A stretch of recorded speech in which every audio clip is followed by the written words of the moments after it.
Oke, selamat malam. Baiklah, kami akan mempresentasikan teknologi informasi dan komunikasi yang dianggotakan Gita Lestari, Immanuel, Edi Saputrajaya, dan Amel Iskri. Baik, kepada Gita Lestari dipersilakan. Kepada Gita Lestari dipersilakan. Terima kasih. Di sini saya akan menjelaskan apa sih teknologi informasi dan komunikasi itu. Nah, teknologi informasi dan komunikasi atau sering disingkat dengan TIK adalah sebuah teknologi yang berhubungan dengan penanganan informasi, yaitu menjadi segala macam kegiatan yang terkait dengan pemrosesan data, manipulasi data, dan juga pengolahan data melalui suatu media atau perangkat keras. Nah, terdiri dari dua unsur, ada unsur teknologi dan ada teknologi informasi dan teknologi komunikasi. Selanjutnya dari teknologi informasi dan teknologi komunikasi itu kita akan membahas apa sih pengertian dari kedua teknologi tersebut.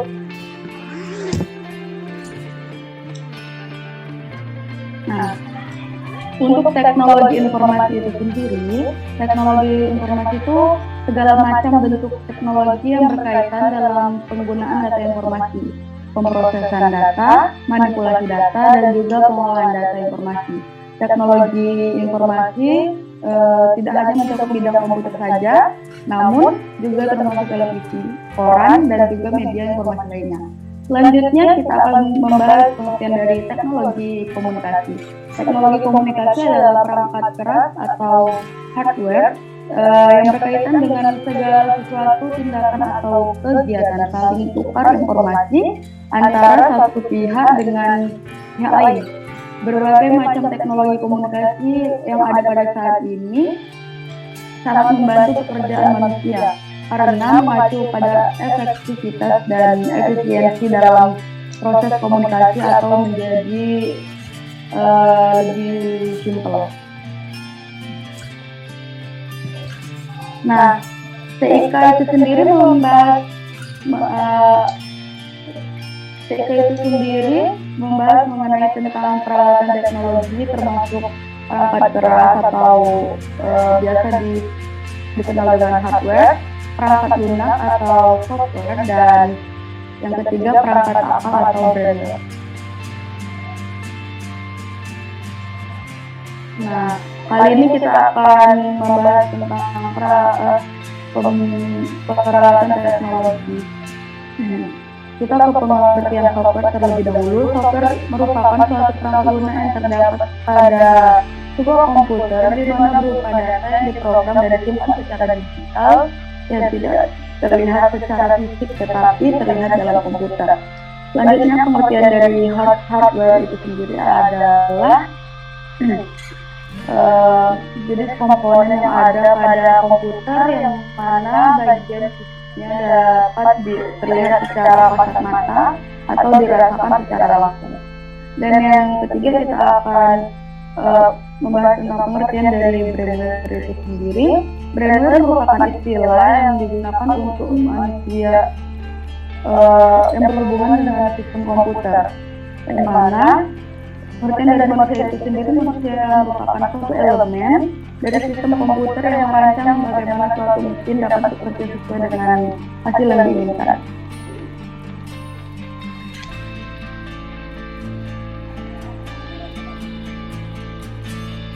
Selanjutnya akan dibahas oleh teman saya. Terima kasih.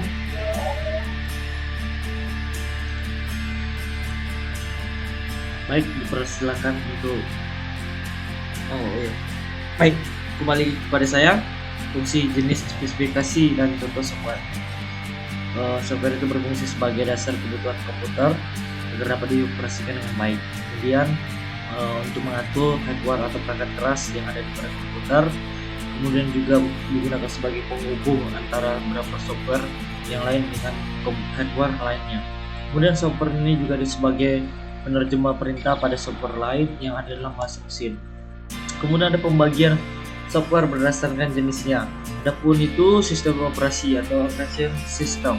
di mana digunakan untuk mengatur setiap perangkat keras yang sudah terhubung dengan CPU komputer. Selain itu juga dapat berfungsi untuk menerjemahkan aktivitas serta dapat mengatur seluruh proses yang terjadi dan diperintahkan oleh user pada CPU sehingga perintah tersebut dapat dikerjakan komputer dengan baik.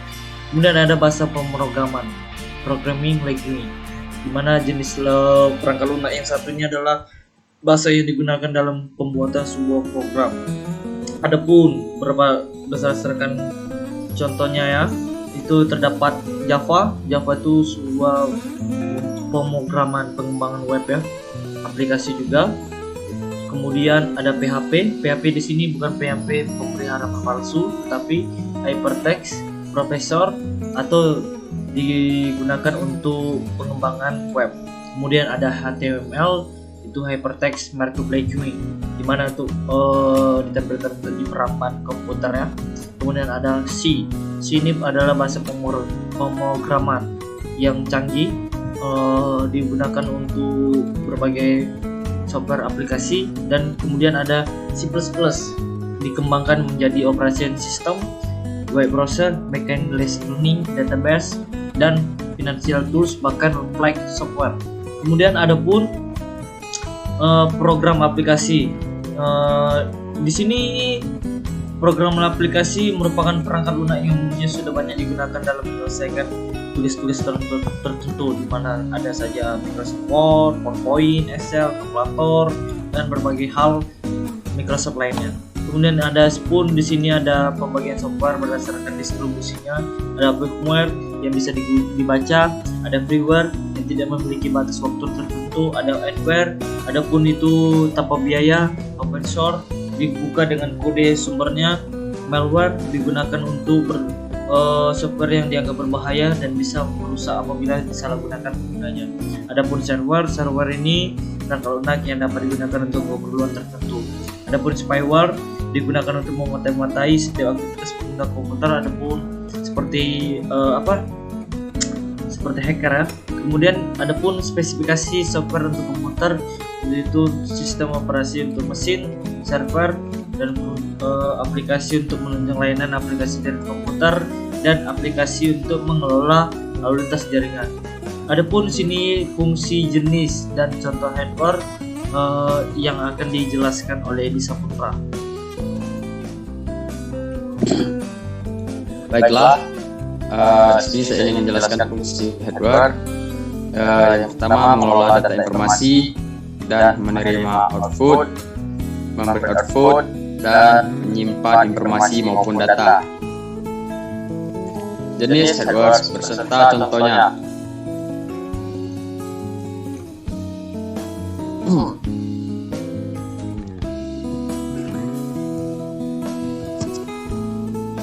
Perangkat input, salah satu jenis hardware yang berguna untuk memasukkan informasi maupun data, baik itu di dalam bentuk video, teks, gambar, audio, dan yang lainnya, ke dalam sebuah komputer.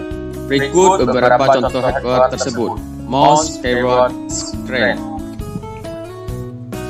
scanner. Perangkat output merupakan jenis hardware yang digunakan dalam menampilkan informasi dan mencetak hasil input data yang user lakukan. Data ataupun informasi tersebut berasal dari hardware input yang sudah melewati hardware proses, contohnya monitor, printer, proyektor LCD.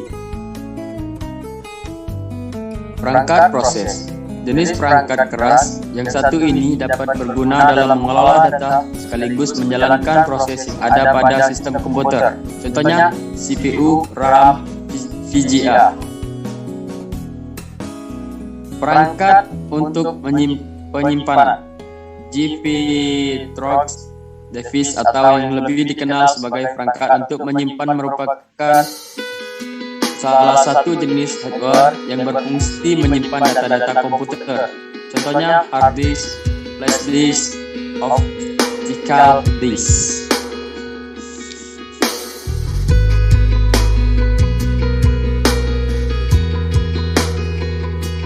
Fungsi, jenis komponen dan contohnya.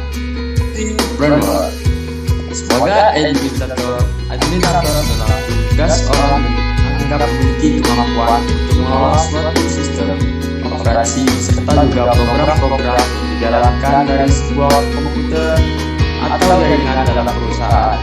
Sebagai programmer, dengan bergantungnya dunia dengan teknologi, maka begitu juga perusahaan yang mempunyai programmer mereka sendiri. Sebagai operator, setelah programmer dan administrator, berikut adalah operator yang bertugas untuk menjalankan sistem operasi serta program dalam perangkat komputer perusahaan. Jenis programmer. 1. Programmer, yakni seorang yang mempunyai kemampuan dan keahlian dalam menguasai salah satu atau lebih bahasa program dalam dunia komputerisasi. 2. Operator komputer, yakni seorang yang dianggap memiliki kemampuan dalam pengoperasian sistem operasi maupun program-program yang dipakai oleh perusahaan. 3. Teknisi komputer, seorang dengan kemampuan memiliki keahlian khusus sendiri untuk merawat, mengatasi hingga memperbaiki berbagai jenis masalah yang sering atau mungkin terjadi dan muncul pada komputer. 4. Project manager, seorang pemimpin tentunya harus mempunyai kriteria tersendiri, mengingat dia akan memimpin banyak karyawan serta proyek pekerjaan di bawahnya. 5. Konsultan, seorang dengan background di bidang yang satu ini juga harus mempunyai kriteria spesifik pula. Komponen brainware, hardware engineer. Biasanya bidang pekerjaan ini adalah mereka yang memiliki pengetahuan serta keahlian di bidang perangkat keras komputer. Pekerja di bidang ini akan bertanggung jawab dalam pengembangan teknik atau metode baru dalam pembuatan hardware untuk membuat inovasi maupun produk yang lebih advance dari versi sebelumnya.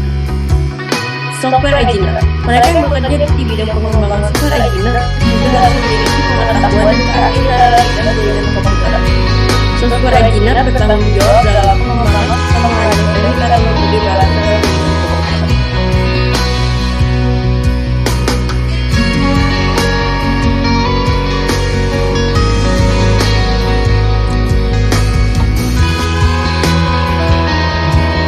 Suatu brainer, Netter adalah rujukan bagi mereka pengguna internet yang menjelajahi situs-situs web untuk mencari dan mendapatkan informasi.